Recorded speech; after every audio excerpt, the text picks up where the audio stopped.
Hey everybody, welcome back.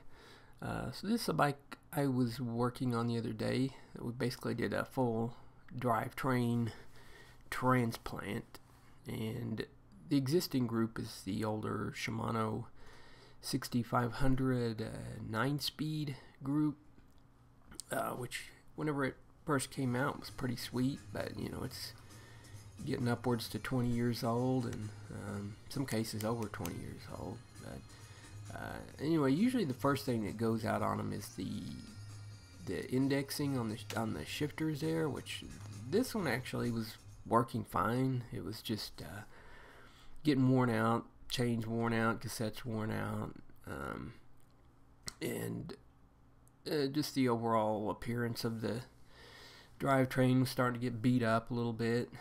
So the customer, he's got a pretty nice fleet of bikes. This is a light speed classic, so we decided to go from the 9-speed 6500 straight up to the R8000, the current 11-speed version here. So we got all our bits and pieces lined up. So anyway, just starting to disassemble it here, get ready to clean it up, put the new stuff on.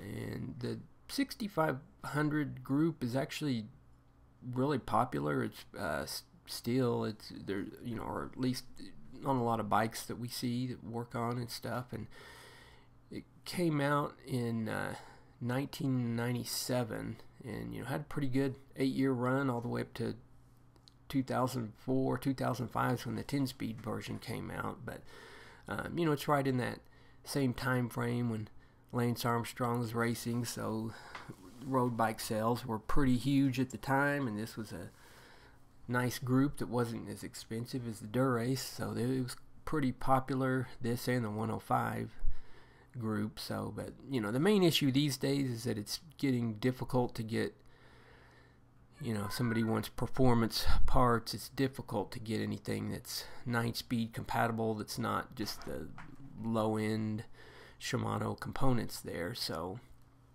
and just replacement things like hoods and wear items like that, it's they're just a little more difficult to come by. So anyway, cleaning the bike up and everything here, and just getting ready to put our new parts and things on. A little bike wash there, so definitely makes it easy to get bikes clean and such when you're working on them. It's much nicer to work on a clean bike than a dirty bike. So anyway, the customer had already put some pretty new wheels on there. There were some Mavic wheels, so they'll accept the 11-speed cassette, which I just put on. So this particular bottom bracket, you may notice that was actually it's the XT version, which is the mountain bike version of the Ultegra. But the cup here, that's for the tool for standard.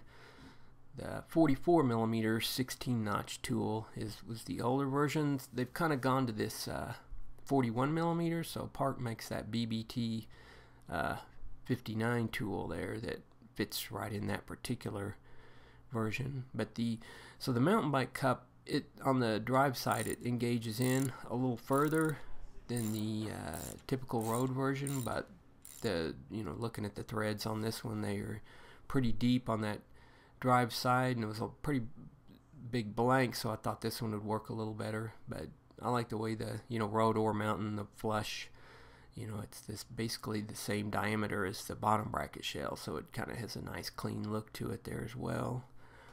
But overall, the components were I don't know, I think they kind of match the wheels, and it gives the bike a little more modern look. On the brakes here, you've got more options.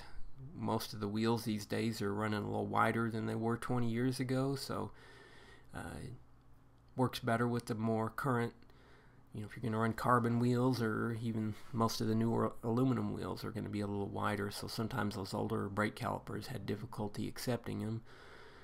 The new rear derailleur there, it's got the shadow style, which will accept bigger, up to a 34 tooth large cassette sprocket there.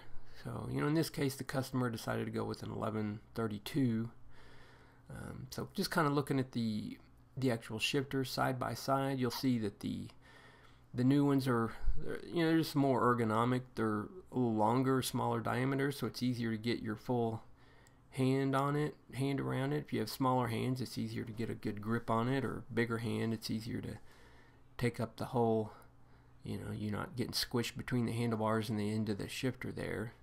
And then obviously it's got the internal cable under the tape routing there, and then where the lever, where you first start to engage it, it sticks out sideways a little further, so it's just, you're not having to wrap your hand around it to get it to shift. The actual lever travels a lot shorter, so just a nice, lighter action, better ergonomic feel overall. So anyway, got all built up and came out pretty nice.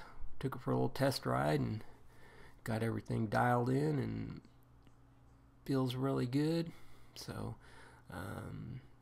yeah, that was a fun little project. I figured to make a video on this one because these are always kind of fun to do, these little upgrade facelift type videos.